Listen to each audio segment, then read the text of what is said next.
Votre programme avec Visite Corsica. Tourisme d'affaires, l'autre tourisme de la Corse.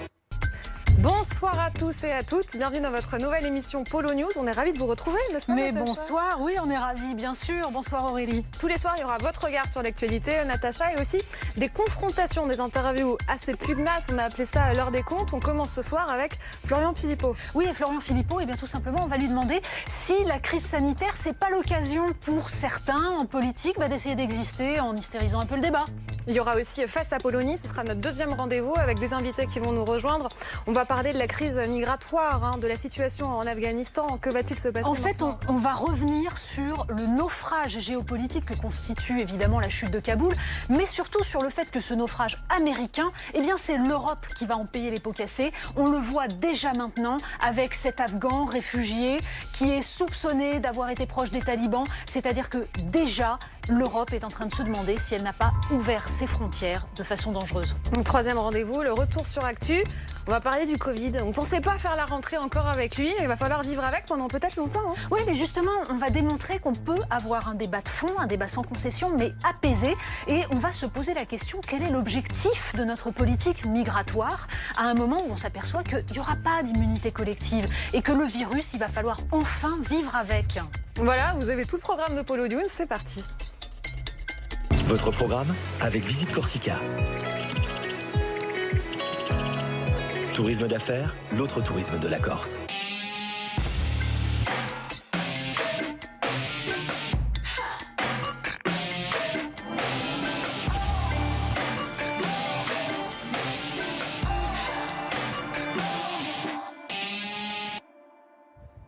Et tous les soirs, Natacha, on va commencer avec votre humeur. C'est la question que je vais vous poser à chaque fois. Comment ça va? Mais ça va très bien d'abord parce qu'on est heureux de se retrouver. Mais il faut avouer qu'on est encore au milieu de l'été, 23 août, enfin un petit peu à la fin. Et on est en pleine crise sanitaire toujours, on espère en être sorti. Crise internationale, crise politique sous-jacente. Et pourtant, les Français qui n'ont qu'une envie, c'est qu'on les laisse vivre, c'est qu'on leur fiche la paix. Ils ont eu plein de cartes postales cet été, mais alors plein. Ils ont reçu des petits messages. Pourquoi? Parce que tout simplement, on ouvre sur une année électorale. On va en parler évidemment durant toutes ces saisons. Mais cette année électorale, elle fait que tous ceux qui rêvent de gagner 2022 sont déjà au taquet. C'est le concours de beauté permanent. Ça, c'est l'avantage du quinquennat. On nous avait expliqué que c'était génial, c'était moderne, etc. Ça aboutit juste à ça. Campagne permanente, accélération et donc course de petits chevaux. Donc regardez, on a eu Valérie Pécresse. Alors Valérie Pécresse, ça fait 4 fois qu'elle fait la une du Point. Donc cette fois-ci, c'est avec ce titre magnifique. Je suis 2 tiers Merkel, 1 tiers Thatcher. C'est-à-dire qu'au moment où on se rend compte que la dérégulation, le libre-échange, c'est peut-être pas la bonne idée, elle y va. Avec le Point donc qui a apparemment un générateur automatique de titres sur elle, puisqu'il y avait eu Si c'était elle, La métamorphose Pécresse. Il y a eu Xavier Bertrand. Alors là, c'est le passage obligé, vous savez, les photos de couple dans Match, plus les petites vidéos dans les champs pour montrer qu'on rencontre des Français, etc.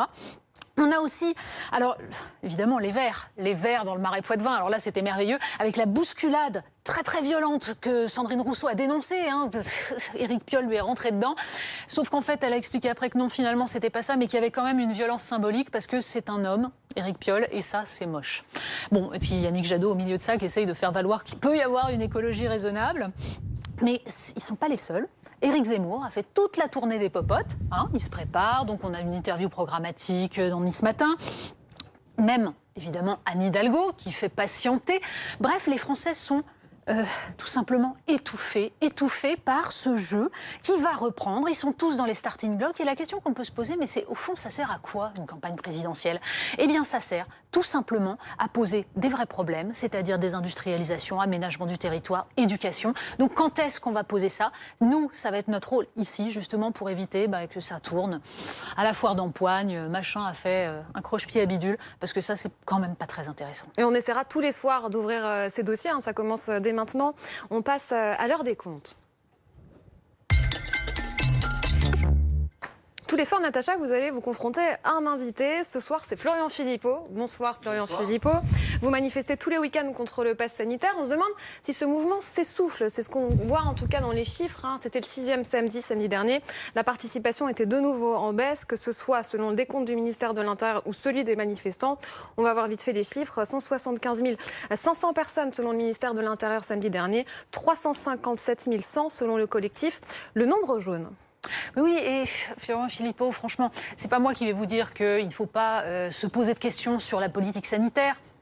Évidemment qu'on peut questionner ce pass sanitaire. Je pense qu'il est même nécessaire de le faire. En revanche, je me pose une question quand je vois les manifestations auxquelles vous participez, dans lesquelles il y a des gens tout à fait raisonnables et qui essayent tout simplement de poser la question des libertés.